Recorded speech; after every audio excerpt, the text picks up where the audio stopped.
All right, so today is October 10th. I'm joined again today on the podcast with my friend Arthur Ryan, who goes to Sacred Heart with me. Arthur, thank you again for joining me on the podcast.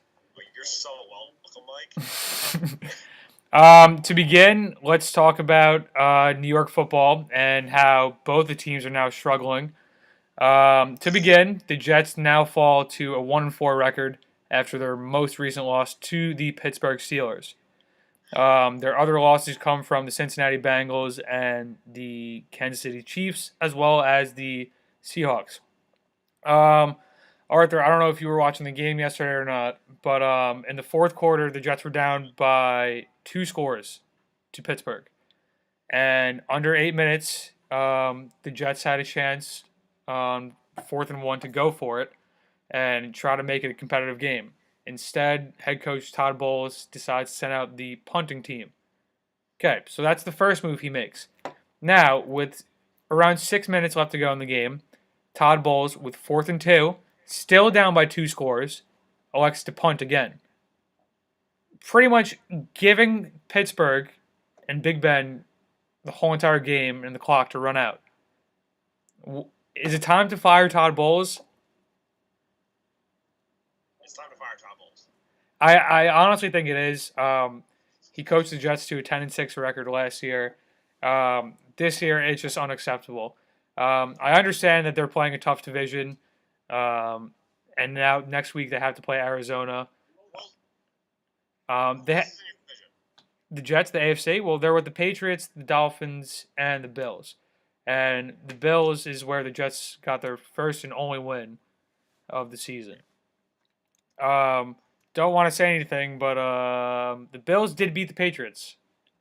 And the Jets beat the Patriots. I mean, the Jets beat the Bills. Excuse me. Don't want to get ahead of myself. That's further on the season. That's none of my business, Mike.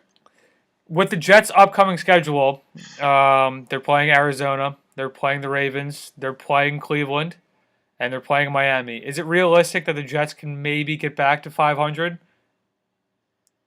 I think that it is realistic. I think that because Joe Flacco, in his eliteness right now, he's kind of slacking and he's almost at bum levels. Mm-hmm. He's disgrace right now. He's almost at bum. I sent you the chart last night, Mike. I hope you read it. Right. I did read that chart. They can definitely get that win at Baltimore. I feel like Cleveland's also an easy win with them probably starting Jesus Christ as quarterback and Charlie Whitehurst. Whitehurst, sorry.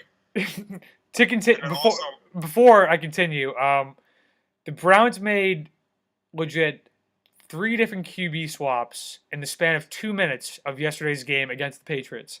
So their starter in Kessler went down with a shoulder injury. Correct me if I'm wrong. He went down with the left shoulder injury. Went to the sidelines and did not return the whole entire game. So the Cleveland Browns Twitter account tweets, wide receiver Terrell Pryor is in a quarterback. And within a minute later, the Cleveland Browns Twitter account again tweeted that Charlie Whitehurst is now the starting quarterback. Acquired from the Tennessee Titans. Shout out Gino Ganello. Shout out to Gino Ganello. Another journeyman quarterback. Didn't even know he was on the Browns until this week, and I saw him warming up. But again, let's talk about Brady. Let's talk about Brady. You're right. Let's talk about. You know what? We should finish talking about New York football before we talk about Brady. The Giants. Yes, the Giants now fell to a record of 2-3 after losing their last 3 games to the Washington Redskins, Kirk Cousins, Sam Bradford and the Vikings, and Greg Kalfine's Green Bay Packers. Shout out Greg Kalfine. Right. The one promising thing that came out of the game last night was that Odell Beckham did find the end zone for the first time of the season, and he did make amends with the net that he helmet smashed. And I was going to say, I think that's the bigger story. Yeah. He was frustrated last week, and he took his helmet, launched it against a field goal kicking net where kickers practice their field goals in.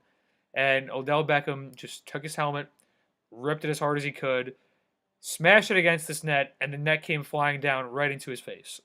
Right into his beautiful face. Right. And after he scored this week's touchdown, he then made amends by hugging the goalpost and net always good with New York football, but now they're 2-3. Is that something to be concerned about? And last place in whatever their division is. Last place. Right. They're along with the Redskins, who they lost to. They're along with Dak Prescott and the Cowboys. And they're with Carson Wentz and the Eagles. That's a very tough division to win in general, but this year, that division is playing up to par. Absolutely. Dak Prescott has been playing unbelievably well, and the fourth or fifth overall pick in Ezekiel Elliott is playing unbelievable. He had a slow start week 1, week 2, but is now leading the NFL in rushing. I guarantee you Ezekiel Elliott blows out some part of one of his knees before the end of the season. Right. I mean, knowing that it's the Cowboys and Romo, that very well could happen. Before we talk about Tom Brady, I'm just going to kind of throw this in there. Did you hear Jerry Jones' comment to still roll with Tony Romo after the fact that Dak Prescott is probably the best quarterback that the Cowboys have seen? In how many years since they had, I don't even know who. Probably one of the best players the Cowboys have had since Emmitt Smith. Their last matchup,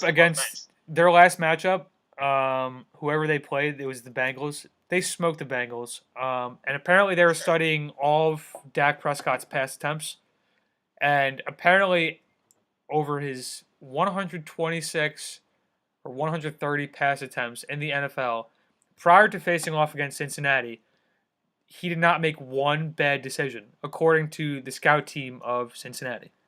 That's unbelievable. This guy has not had one turnover all year coming into that game, not one interception, not one fumble, but unfortunately ended that streak yesterday with a fumble on an unexpected sack.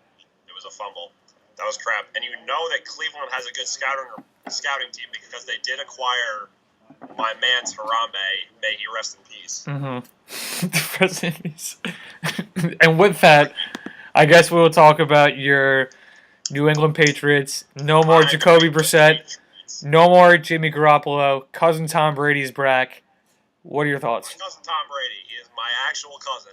That is. I want everyone to know that. He is my actual cousin, Tom Brady. Best friend. Back to basically embarrass the Browns in Cleveland. Embarrass LeBron James, even, I would say. I would say that this win overshadows LeBron James' NBA championship victory. Wow, come on. Stop it. It is week 5. Come on. This is not a part of the podcast rundown. Come on. It is week 5. LeBron won an NBA championship. Come on now. Clearly a better win. Wait. Tom Brady clearly still the best quarterback of all time, obviously. Threw for 406 yards against the Browns. How many touchdowns to Martellus Bennett. Martellus Bennett actually left the game before his first touchdown hurt. He had I believe a knee injury or an ankle injury. It was actually an ankle injury. He came back with both ankles taped up, scored 2 touchdowns.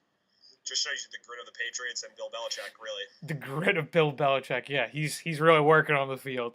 He's great. To bring back a point that you said about LeBron, can't believe we didn't open the podcast with this. The Cleveland Cavaliers, they're coming off their championship win off the Golden State Warriors. They acquired Kevin Durant, but now the Cavaliers, October 10th, have still yet to acquire J.R. Smith. Key piece. Now, this story has taken so many turns. On the last podcast I recorded with my brother, it was confirmed that J.R. Smith turned down a 1-year contract for $11 to $12 million. So it's obvious that this guy's looking for a multi-year extension. And now, on Twitter yesterday, quoted at Celtics Junkies, which is confirmed, Celtics Boston report, that J.R. Smith is now getting looks from the Boston Celtics as a whole. Do you see J.R. Smith fitting in with Isaiah and Big Al Horford? I think that the Celtics, what the Celtics need, one of the things that they need is a big, and they fixed that with Al Horford. And the other thing they need is like a lights-out three-point shooter. And I think that J.R. Smith fills that role. And I think that if the Celtics get J.R. Smith, that they could possibly make a playoff run to the Eastern Conference Finals. Who, I mean, they're going to get beat by the Cavs. You can't win the Eastern Conference when LeBron's in the NBA. That's not fair. So that's the farthest you can get. So I think if they get J.R. Smith, then it's possible with no injuries for them to make a run. Right. The Celtics are a very scary team this year. They just got the highly drafted Jaylen Brown. They have Marcus Smart, Kelly Olynyk, Jared Sullinger, a very young core. If they're able to acquire J.R. Smith, this could be a team, along with Cleveland, Indiana, other super houses in the East. This team could be scary. Hopefully this J.R. Smith deal gets done, though. As literally every single podcast we have ran so far, we have had to talk about J.R. Smith still, unfortunately, being a free agent. It's horrible. It's unfathomable, Mike. I really can't describe how it's gotten this far, and how we as a community and as a culture have let it come this far, where we haven't signed J.R. Smith to a professional basketball team. Right, and I would have thought this would have been done so much longer ago. But you think about it, the NBA season, preseason started. The NBA season is starting at the end of this month. J.R. Smith is not on a team right now. This is actually concerning. It's October 10th. Free agents in basketball usually do not linger on this long. Exactly. And he was a major piece of Cleveland's playoff run. Cleveland now, because of J.R. Smith, I don't know what he shot that game, but I know he had at least, I'm going to put 5 threes out there, where they hit the most threes in a playoff game ever. The Warriors don't have that record. The Warriors are the greatest three-point shooting team ever. Adding Kevin Durant. Which is horrible. Which is mucho grande. Horrible. All right, so moving on from J.R. Smith, we've got some hockey news this past week. Sidney Crosby, just yesterday, was diagnosed with a concussion, which he received in the World Cup of Hockey playing for Team Canada, on a line with Bruins Brad Marchand and Patrice Bergeron. I just want to point out 2 Bruins on the first line of Team Canada. All right. Okay. You weren't this expressive when I told you that Halak and Greiss were the starting and backup goaltenders of Team Europe, who made it to the finals with Europe, with Canada. It doesn't matter. He got some work in. He got some time. He got some burn in. They got swept. Well, Greiss was the backup, but Greiss had the freshest pads in the tournament. I'm going with that. I'll lock that in. I'm actually going to go with Corey Schneider and his American flag pads because... Fair, but, USA can... We suck in hockey. Let's be realistic. We have more hopes in the North America team. That's not true. The North America team has more hope than the U.S. team as of right now. If they could keep that team together and move on with that same team that they had this year, that team would dominate international competition, I think, for probably maybe 3-5 years from now to 10 years from now. Yeah. Absolutely. Connor McDavid, Jack Eichel, you got Scheifele from the Winnipeg Jets, you've got... Yeah, but I'm talking as the current state right now. When we were watching it down in the living room, North America was a more exciting team to watch than USA. 100%. Yeah. 100%. USA left some key people off the roster, and one to mention is Phil Kessel. Did you hear what Barack Obama had to say about Philly Kessel? I heard what Barack Obama had to say. I'm a huge Barack guy. Huge Barack guy.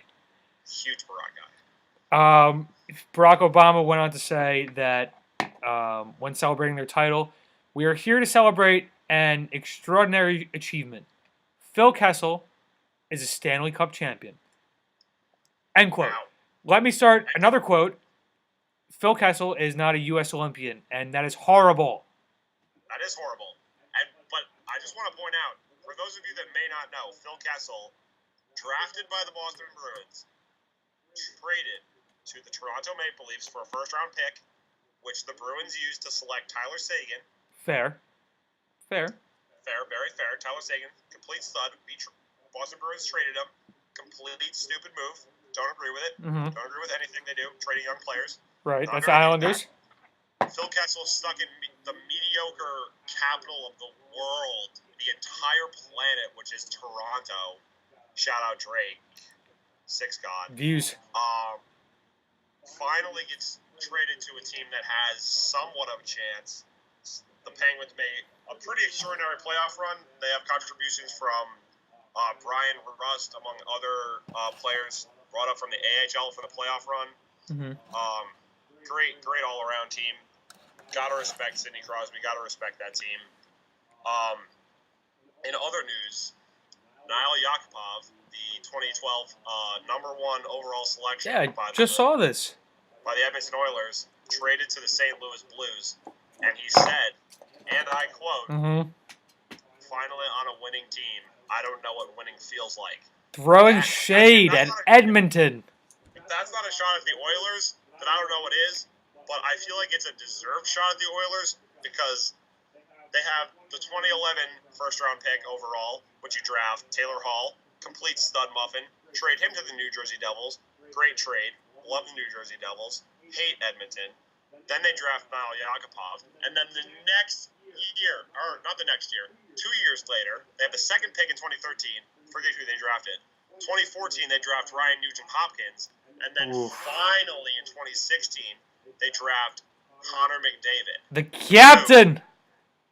The captain, the recently named captain of the Edmonton Oilers, youngest captain in NHL history. 19 some odd years old. Right. Kid's a complete stud.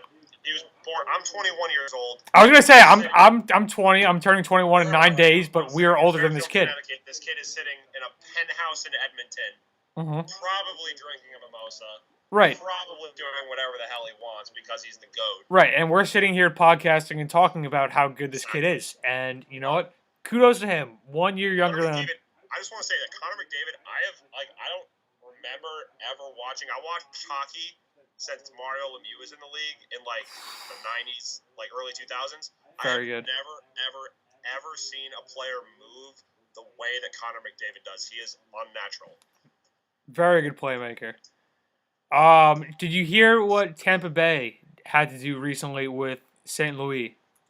I'm not a huge fan of St. Louis, so I try to stay away from him. So what did they do, Mike? They had his jersey number retired to the team, so no one can ever wear his number ever again.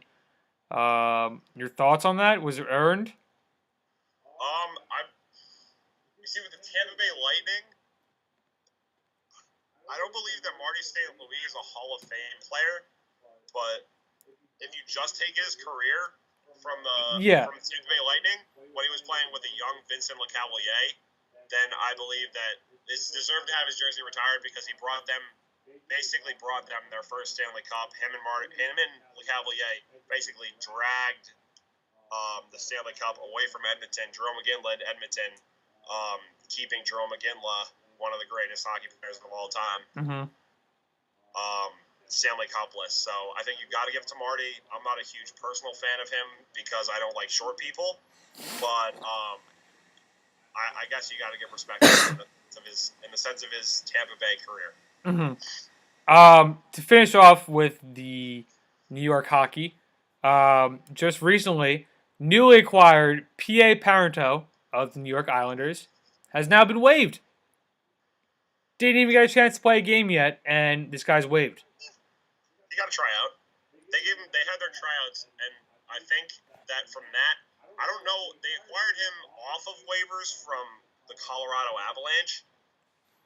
And I feel like P.A. Parenteau being a faster player, playing in the system that Colorado plays, which is also a fast system with Gabriel Landeskog and Nathan MacKinnon, that he would fit in good with the Islanders. This is kind of a perplexing move right now. I don't know what to make of this, Mike. Yeah, I really don't know what to think. I've kind of been shaky about this Islanders offseason since we were unable to bring back two of my favorites in Kyle Okposo and Matt Martin. But we will have to see. I read something earlier that the Islanders are projected to hit a wild card spot for this upcoming season. I'll take anything we can get at this point. I'd say the Islanders have a more promising future than the Bruins do right now. The Bruins are an aging team, and I feel like the Islanders are a young coming up team, and they have a lot of hype behind them. especially being from the island and around here. You know, a lot of kids are from the island. You know, you got a lot of Islanders fans. I feel like there's a lot of hype for the Islanders, and I feel like they could, if they acquire the right pieces, maybe another defenseman and maybe another just someone to help out Tavares. Yeah, a pure scorer that Tavares can just dish to. Then I think that they have a deep playoff run in them, and I think that especially if you even make the NHL playoffs, then anything is possible. Very true, and that goes with all sports though. Even if you clinch as a wild card, you know. But like basketball, like who's going to beat LeBron? Who's going to beat the Warriors? It's just not going to happen. No one's going to beat LeBron, and hopefully JR. Yeah, hopefully JR. Hopefully JR goes to the Warriors. You know what? Fingers crossed. JR coming back to New York. Book it. No way. That wraps up the podcast for today. Arthur, thank you again for joining me. Always a pleasure, and I will talk to you soon.